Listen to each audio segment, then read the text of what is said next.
Okay, magandang hapon po sa ating lahat at bigyan po natin ng reaksyon, opinyon at pakinggan natin itong si Attorney Suplico na ang sabi niya, eto rang pag-walkout ng mga minority group sa Senado ay posibleng may kaparusahan ito.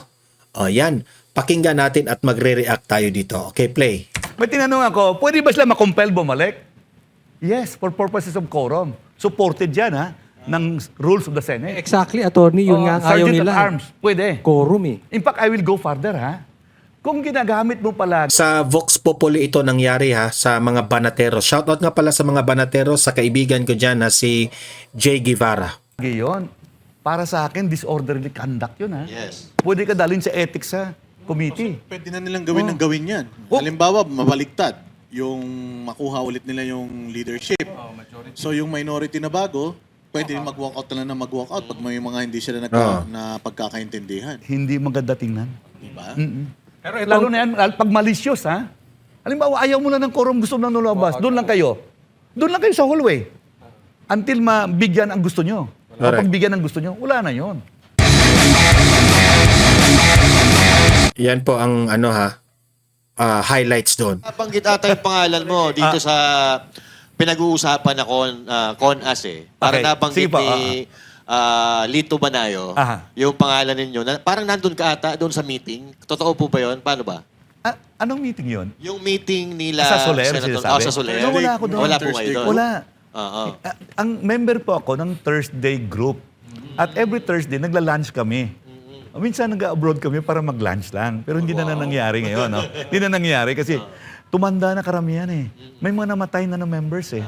Halimbawa, si Butch Aquino, wala na. Si Jake Makasait, wala na rin. So itong Thursday group na binabanggit ni Ping Lacson, kasama ka pa doon? Or Kasama ako doon. kasama pa rin? Tomorrow pupunta nga ako, kakain ako. si- Nandito ako sa Maynila eh. Hindi po bang makisama kami? Makilunch din kami Pwede ko doon. sabihin doon sa Paano nabuo yan? Paano po nabuo yung Thursday Dito group? po, no, ang Dati in-invite sa na... That's Entertainment lang namin alam yan. May Monday group.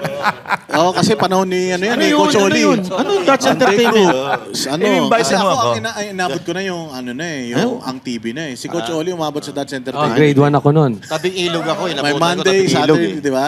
So yung Thursday group, paano ka nabuo yung Thursday group? In-invite lang ako na pumunta. So, kasama, alam mo sino isang kasama dito na kilala nyo? Yes. Didagin, Dilanggalin. Patay na eh. Si Tito Soto. Member ba siya doon? Hindi siya. Ako patay na. Parang hindi ko siya nakikita doon eh. Hanggang Sabado yun. Baka ibang club yun. Ibang club. Pero ito nga Thursday group, paano po ito nabuo? In-invite lang ako, mga 2,000. Tagal na. So nakakain lang ko doon. Tapos maganda ang naman. mga ano nito, ano ba yan? Parang fraternity ba yan? Hindi naman, hindi naman. Hindi ba ito golf club? Katulad Hindi. ng Ako, sinasabi. by the way, Sigmaro ako ha. Ah, Si Manny Zamora, Sigmaro din. Ilang palo yun sa Thursday. Sumama ako sa Sigmaro nung sa UP ako. Itong mga nakaraang mga Thursdays. Hindi ako naka-attend kasi busy ako sa Iloilo. Kailan po nung huli kayong umattend doon? Matagal na, mga 2 buwan. Siguro 1 buwan. 2 buwan, last month. Sino mga nandoon? Hindi ko alam kung sino na doon nakaraan. Bukas pupunta ako, so malaman ko. Ayun. Tawagan ka namin, Baka wala Tony. na pumunta dyan. Ay, hindi, ayaw pupunta na masarap pagkain doon.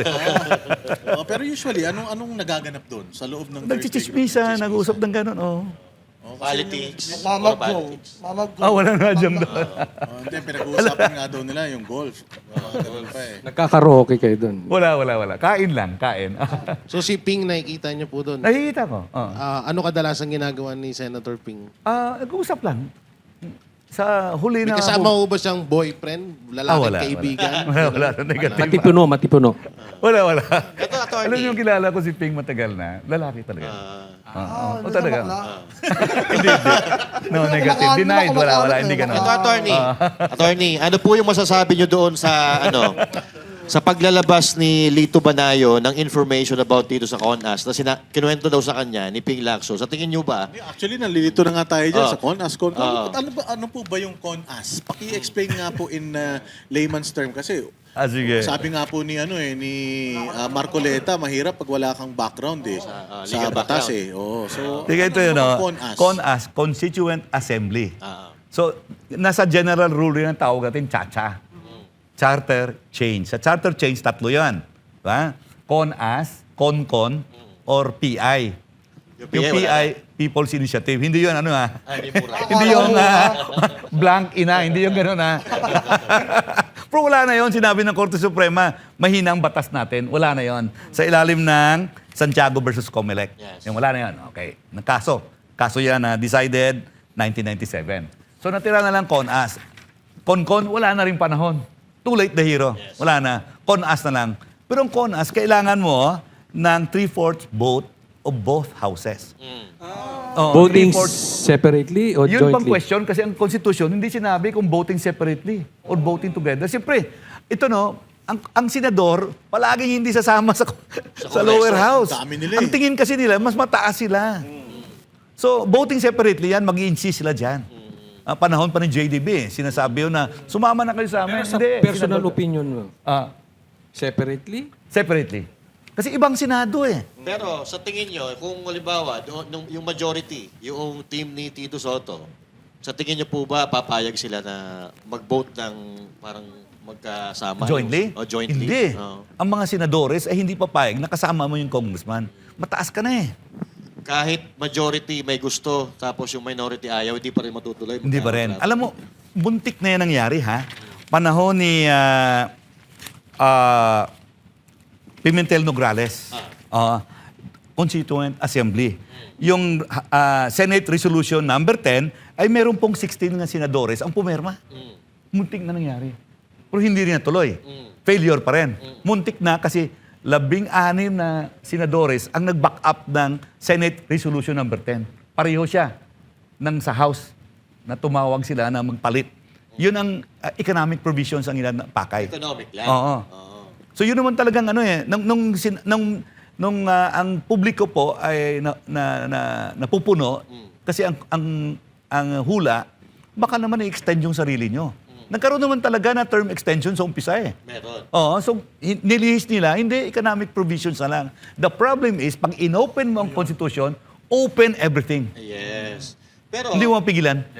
ito po, kung halimbawa nagkaroon ng CONAS, ito bang mga kasalukuyan ng mga politiko natin, o pwede, senador, congressman, kasama ba sila sa may extend o yung susunod pa na Congress? Well, ang narinig kong offer daw, i-extend sila eh.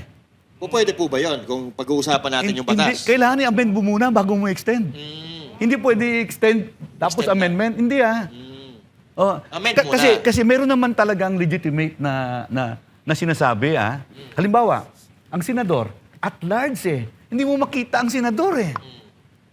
Di ba? In fact, sa Senado, ganito nangyari. Tanungin ka, saan ang project mo? Ang project ko sa Mindanao. Pagdating sa Mindanao, tanungin, saan ang project mo? Sa Visayas. Pagdating sa Visayas, saan ang project mo? Sa Luzon. Congressman, pag tumayo sa distrito, akin yan, akin yan, akin yan. Kaya alam mo kagad na ang flood control sa kanya. Kasi doon sa distrito niya. Distrito niya. Di ba? Sa Senado, iba. Kalat. Di ba? Kalat eh. So, ako in fact ako, supportive ako sa idea na dapat ang senador elected by regions. Para may loyalty. Yes. Walang loyalty. Akala ko kaya hindi nyo makita yung senador, nag-walk out. Pabor kayo doon sa ano? attorney? sa walkout? Hindi. Yung walkout. Marami na nag-walkout. Yung mga nag-walkout, sana nga wag na mag-walk-in eh. Okay rin naman. Hindi, ganito May tinanong ako, pwede ba sila makompel bumalik? Yes, for purposes of quorum. Supported yan ng rules of the Senate. Exactly, attorney, yun nga ang ayaw Sergeant nila. at Arms, pwede. Quorum eh. In fact, I will go further Kung ginagamit mo palagi yon, para sa akin, disorderly conduct yun Yes. Pwede ka dalhin sa ethics committee. Pwede na nilang gawin ng gawin yan. Halimbawa, mabaliktad. Yung makuha ulit nila yung leadership. So yung minority na bago, pwede mag-walkout na lang na mag-walkout pag may mga hindi sila na pagkakaintindihan. Hindi maganda tingnan. Diba? Pero Lalo na yan, pag malicious Halimbawa, ayaw mo na ng quorum, gusto mo na lumabas, doon lang kayo. Doon lang kayo sa hallway. Until mabigyan ang gusto nyo. Mapagbigyan ang gusto nyo, wala na yon. ito ang tanong, attorney. Sabi mo, may basbas ang Malacanang sa speaker. Pero sa Senate, meron din ba? Kasi parang lumalabas ngayon, ang basbas nasa minority. Alam mo, ang napupuna mo, yun din ang napupuna ko eh. Na ang minority, pro-BBM. Kasi wala pang kandidato kung sino eh. Pero yung majority, pro-Sara. Hindi ko rin maiwasan na ganun ang isipin eh. Di ba? Well, ang sinasabi nila, wala daw din changes ang leadership ng Senate nang walang kumpas ng Malacanang. Sabi nga rin nila, this is the first time na nagkaroon ng Senate leadership change nang walang kumpas ng Malacanang. Kaya ginaganito yung Senado ngayon, ginugulo. So, hindi ba Martin 11 to o BBM 11? Bulaga 11 yan. Bulaga Oo, 11. BBM na eh. Kasi wala na si Martin eh. Yes. Wala na eh. Tapos na yung panahon ni Martin. Hindi ako naniniwala na si Martin ay magiging speaker pa uli. In fact, naniniwala ako ng Tingog matatalo eh. As a party list kasi wala na siya eh. Eto, attorney, yung panggigipit ng ombudsman sa mga senador, lalo dito sa majority. Sa tingin niyo po ba ito ay basbasarado ng Politika ba Malacanang? talaga ito? Oh. Oo. Alam mo, iba yun ah. Ito ang tingin ko ha. From a lawyer's point of view. Depende sa merito ng kaso. Oh. Pero ang sinasabi ko lang, so maraming involved, bakit mo piliin? Di ba? Oh, kasi may merito eh. Kung kumpleto ang kaso mo, meritorious ang nahawakan mo, go ahead, file it. Di ba? Let the axe fall where it may. Tama? Kasi kung nagnakaw ka naman talaga, maski dito kang panig, it does not make you innocent. Tama ko? Oh. Pero attorney, yung timing daw kasi ang problema Yung dyan. nagpa-file ng kaso. Oo. Yung nagpa-file ng kaso appointed ng presidente, tapos napakarami pang reklamo sa kanya, paano siya naging ombudsman, napakarami niyang kaso. So, Questionable alam pa. niyo, yung parang yung tiwala ng tao, May procedure kasi, sir, eh. Yun ang pinansunod ng procedure, eh. So, wala tayong magawa, eh. Unless, pupuritin na naman natin ang Constitution, para kayo ko doon. Di ba? Posible naman kasi, attorney, na nasa majority lang yung may mga paglabag. Sa minority, malilinis. Tapos, ang ano pa dito, yung minority, kamping-kampi. At alam naman din natin na pro-BBM. kaya kailangan magsimula na talaga ulit yung Blue Ribbon Committee, yung talagang investigasyon na walang Ganito, no? Ang procedure, may case build-up yan, eh. Kung aling mauna, yun ang unang i-file. I hope ganun pa rin ang procedure sa loob niyan. Wala naman akong alam, eh. Pero yung sa pagkaalam ko, yung nag-case build-up yan kung sino mauna. Kung ripe na ang kaso, i-file, file na yan, eh. Kaya pala sabi ni Ombudsman, hinug na yung kaso ikakaso kay Jinggoy, tsaka kay Joel Villanueva. Pero yung kay Martin Romualdez, hindi pa. Baka nauna. Ang matindi pa nga niyan, mas nauna pa kaming kasuhan kaysa kay Romualdez. Correct.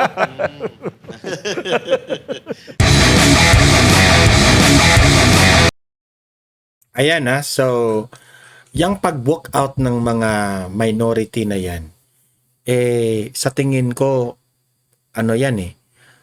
parang may kaparusahan rin yan. Kasi po, hindi sa lahat ng bagay. Kasi hihintayin natin ngayong Lunes kung itutuloy talaga yung botohan patungkol dyan sa teleconference. Kasi talagang pipigilan yan ng pipigilan ng minority. So, ang majority naman, ipupush talaga nila yan. Okay, so let us wait and see kung ano ang mangyayari diyan. Yun ang opinion ni Attorney Soplico diyan. But kayo mga audience ko dito sa Donmar TV, libre kayong mag-comment, mag-react doon sa opinion po ni Attorney Soplico, okay? Paki-like, paki-share na lang po sa mga nanonood, at sa mga hindi pa nakasubscribe, subscribe na po kayo, okay? See you in my next video. Have a great day, have a great night. God bless po sa ating lahat. Mabuhay ang Pilipinas and God save the Philippines.